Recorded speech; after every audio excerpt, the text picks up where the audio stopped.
कहते हैं कि दुनिया में मन सबसे ज्यादा शक्तिशाली चीज होता है। अगर किसी चीज को तुम पूरे मन से चाह लो तो तुम उसे हासिल कर सकते हो।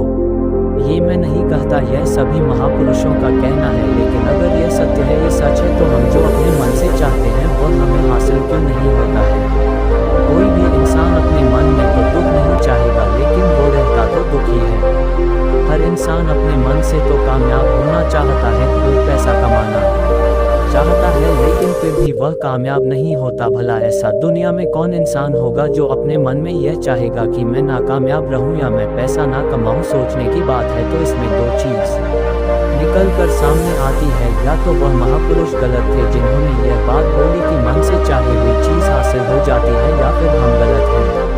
आज की पोस्ट में मैं जो कहानी बताने वाला हूँ उसमें आपको एक ऐसा मंत्र मिलेगा, उसे समझने के बाद आपको एक ऐसा मंत्र का पता चलेगा जिससे आप यह समझ पाएंगे कि अपने मन से कोई भी चीज़ कैसे करवाई जाती है, मन में किसी भी बात का बीज कैसे बोया जाता है। यह इस कहानी से आपको अच्छी तरह से समझ में आ जाएगा और इससे आप यह भी समझ पाएंगे कि आकर्षण का नियम, लॉ ऑफ अट्रैक्शन, कैसे काम करता है। कहानी छोटी सी है लेकिन बहुत ही गहरी है। इस पोस्ट को पूरा लास्ट तक पढ़ना तो ही आप अच्छे से इस कहानी का पूरा लाभ ले पाएंगे। तो चलिए कहानी शुरू करता हूँ और समझते हैं कि मन का मंत्र।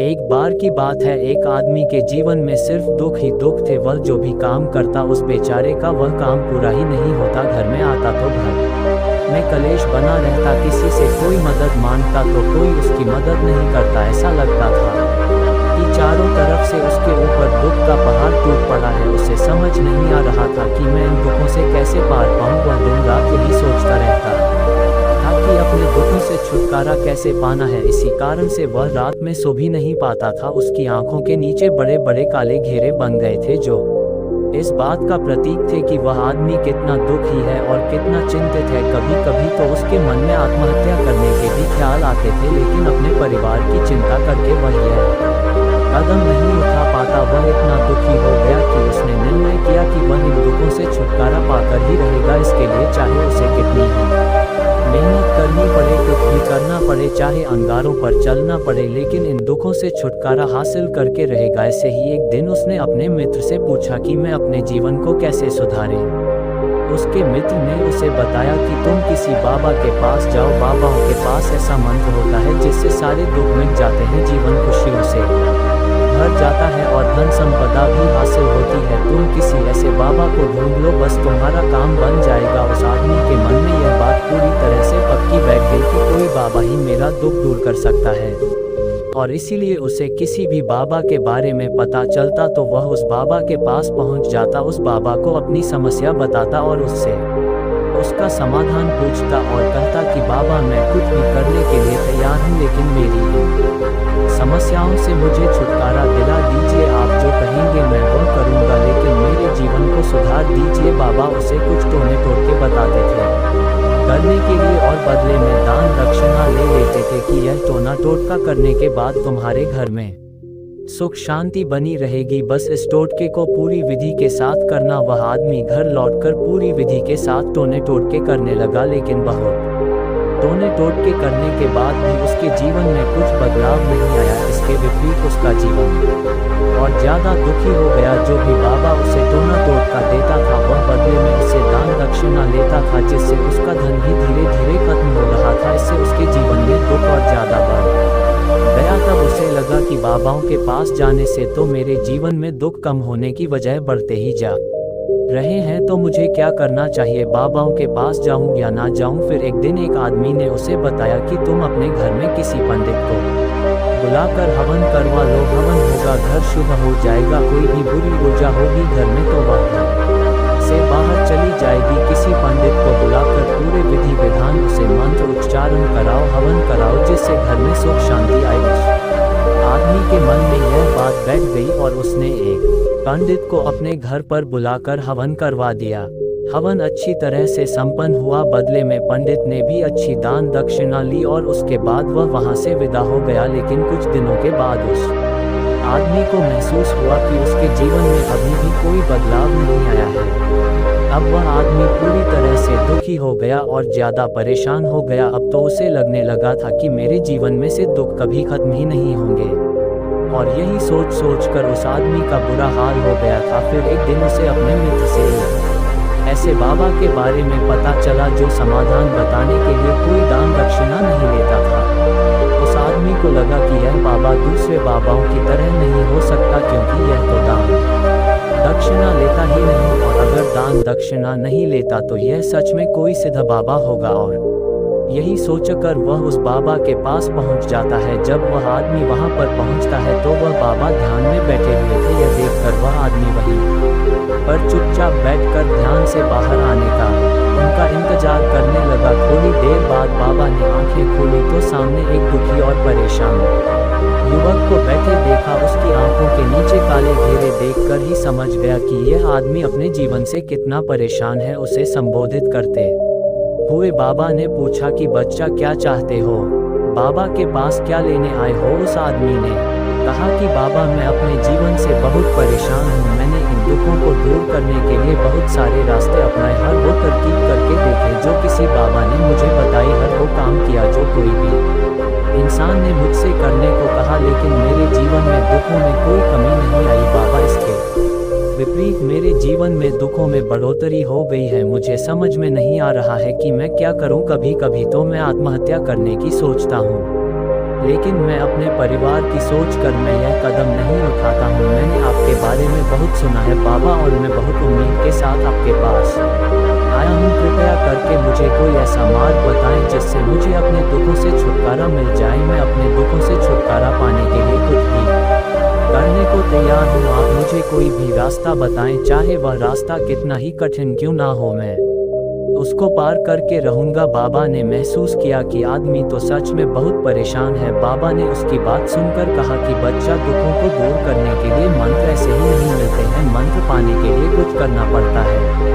तुम कुछ कर सकते हो। यह सुनकर पहले तो उस आदमी ने सोचा कि यह बाबा भी मुझसे दान दक्षिणा मांगेंगे, लेकिन और कोई रास्ता ना पाकर उस आदमी ने कहा, बाबा आपको जितना भी दान दक्षिणा चाहिए मैं देने के लिए तैयार हूँ, लेकिन आपका मंत्र सच्चा होना चाहिए, वह पूरा होना चाहिए, उसका फल मुझे मिलना चाहिए। उसके बाद मैं आपको जो भी दान दक्षिणा लेना चाहते हो मैं आपको दे दूंगा। बाबा ने कहा, दान दक्षिणा तो बहुत छोटी चीज़ है, मुझे वह नहीं चाहिए। इस पर वो आदमी सोच विचार करके बोला, तो बाबा मैं अंगारों पर भी चलने के लिए तैयार हूँ, आप मुझे बस आज्ञा दीजिए। बाबा ने कहा कि अंगारों पर चलने वाली छोटी चीज़ मैं तुमसे नहीं कराने वाला हूँ। मैं जो तुमसे कराने वाला हूँ वह बहुत कठिन मंत्र है, उसे पूरा कर पाओगे। उसने कहा, बाबा आप मुझे बताइए तो सही, मुझे करना क्या होगा, मैं कुछ भी करने के लिए तैयार हूँ। इस पर बाबा ने उसे कहा कि यहाँ से जब तुम अपने घर जाओ तो रास्ते में अपने मन में यह दोहराते जाना कि मैं सुखी हूँ, मैं सुखी हूँ। बार बार अपने मन में यही दोहराना, और याद रहे जुबान पर यह नहीं आना चाहिए, यह सिर्फ मन में दोहराना है। यह सुनकर वो आदमी बोला, बाबा बस इतनी सी बात, यह तो मैं चुटकी बजाते कर लूँगा, लेकिन इससे होगा क्या। बाबा बोले कि इस मंत्र को करके तो देखो, वैसे भी तुमने इतने बाबाओं के मंत्र किए हैं तो इस मंत्र को भी करके देख लो। उस आदमी ने सोचा कि बाबा कुछ दान दक्षिणा तो ले नहीं रहे हैं, और छोटा सा मंत्र है, इसे तो मैं कर ही लूँगा। वो बोला, ठीक है बाबा मैं यह मंत्र जरूर करूँगा। और वो आदमी यह कहकर वहाँ से चलने लगा, लेकिन जैसे ही वह चलने लगा पीछे से बाबा ने बोला कि बच्चा एक बात याद रखना, जब तुम यह मंत्र अपने मन में दोहराना तो तुम्हारे मन में बंदर के विचार नहीं आने चाहिए, बंदर का ख्याल भी नहीं आना चाहिए, तो ही यह मंत्र सिद्ध होगा। आदमी बोला, मुझे तो आज तक बंदर का कोई विचार नहीं आया, तो अब क्यों आएगा। आप चिंता मत करिए बाबा, मैं बस मन में यही दोहराऊंगा कि मैं सुखी हूँ, मैं सुखी हूँ। इसके अलावा बंदर का कोई भी विचार मेरे मन में नहीं आएगा। यह कहकर वह आदमी वहाँ से चल देता है। वह अपने मन में मैं सुखी हूँ, मैं सुखी हूँ यह दोहराता हुआ थोड़ी दूर ही चला था कि उसके मन में अचानक बंदर का ख्याल आ गया। बंदर का ख्याल एक बार आया और चला भी गया, लेकिन उस आदमी ने सोचा, आज तक तो मुझे बंदर का कोई भी विचार नहीं आया, यह आज बंदर का विचार क्यों आ गया। और ऐसे करके उसने उस बंदर के विचार को पकड़ लिया और यह भूल गया कि मुझे क्या मंत्र दोहराना है, और वह बंदर के बारे मैं सोचने लगा। जब थोड़ी देर बाद फिर से उसे होश आया तो वह फिर से अपना वही मंत्र दोहराने लगा जो बाबा ने उसे बताया था, मैं सुखी हूँ, मैं सुखी हूँ। लेकिन अचानक से उसे एक बंदर दिखाई दिया और यह देखकर फिर से उसके मन में बंदर का विचार उठ गया और यह देखकर वह इस विचार को बाहर फेंकना चाहता था और वह चाहता था कि मेरे अंदर किसी तरह से बंदर का विचार ना आए, लेकिन उसे तो सामने बंदर ही दिखाई दिया। ऐसे ही जद्दोजहद करते करते घर पर पहुंचा और घर पर पहुंचने के बाद अपनी पत्नी को कहा कि हे बंदरिया, मुझे खाने में बंदर परोस दो। और जब उसे एहसास हुआ कि उसने क्या बोल दिया तो वह अपने बाल नोचने लगा और दीवारों में सर मारने लगा कि आज तक मुझे बंदर का कोई भी विचार नहीं आया और आज मुझे यह क्या हो गया है कि मुझे हर जगह बंदर ही बंदर नजर आ रहे हैं, यह कैसी माया है।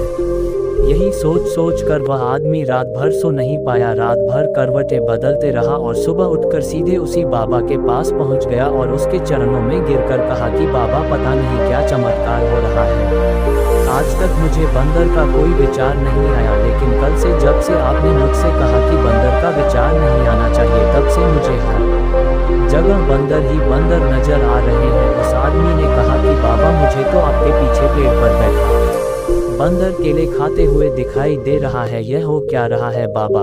यह सुनकर बाबा हंसने लगे, हा हा हा हा बच्चा, मन का जाल एक ऐसा जाल है जिसे समझ पाना इतना आसान नहीं है। बंदर तो तुम्हारे रास्ते में पहले भी आते थे, जब तुम मेरे पास आए थे तो इन्हीं पेड़ों पर यह बंदर घूम रहे थे, लेकिन तब तुम्हारे ध्यान में यह बंदर नहीं था, तब तुम्हारे ध्यान में सिर्फ दुख थे। इसके बाद बाबा ने उसे बताया कि बच्चा, हम जिस चीज़ से भी दूर भागना चाहते हैं वही चीज़ हमारे मन में बहुत गहरे में प्रविष्ट हो जाती है और हमारे अंतर मन में समा जाती है। असल में हम जिस चीज़ से छुटकारा पाना चाहते हैं उससे छुटकारा इसीलिए पाना चाहते हैं कि वह हमारे साथ बहुत गहरे से जुड़ी हुई है और हम जितना ही उससे छुटकारा पाना चाहते हैं वह उतनी ही गहरी हमारे मन में बैठती चली जाती है और आखिरकार हमारे अंतर मन में छा जाती है। ऊपर से तो हम चाहते हैं सुखी होना कि मैं सुखी हूँ, सुखी हूँ, हमारे होंठ भी यही बोलते रहते हैं, लेकिन हमारे मन में दुख समाये होते हैं, हमारे विचारों में हमारे मन में दुख ही दुख दिखाई देते हैं। इसीलिए अपनी जुबान से बार बार यह बोलने से कि मैं सुखी हूँ, मैं सुखी हूँ, हम सुखी नहीं होंगे जब तक यह मंत्र हमारे अंतर मन में प्रविष्ट नहीं होगा।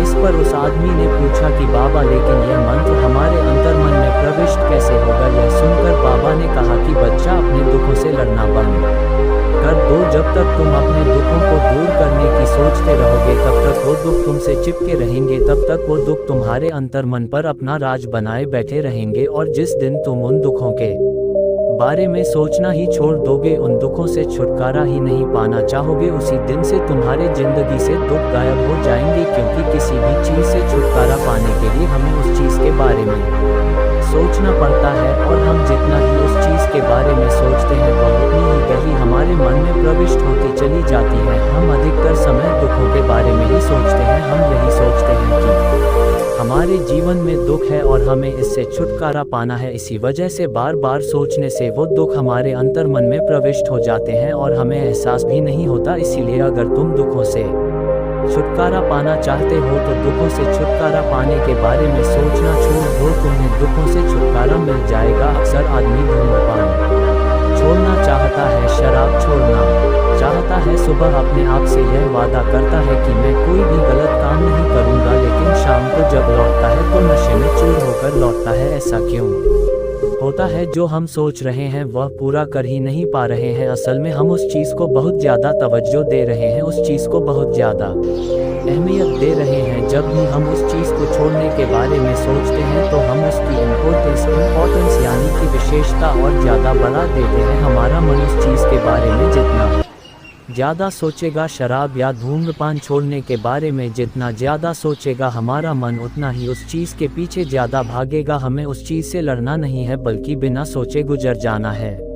और अगर हम इस मंत्र को समझ लेते हैं तो हम अपने जीवन में जो भी पाना चाहते हैं उसे अपने अंतर मन में डाल सकते हैं और एक बार वो लक्ष्य हमारे अंतर मन में बैठ जाता है तो फिर सफलता पाने में कोई समस्या नहीं आती, कोई दिक्कत नहीं आती। तो दोस्तों, कैसी लगी आपको यह कहानी?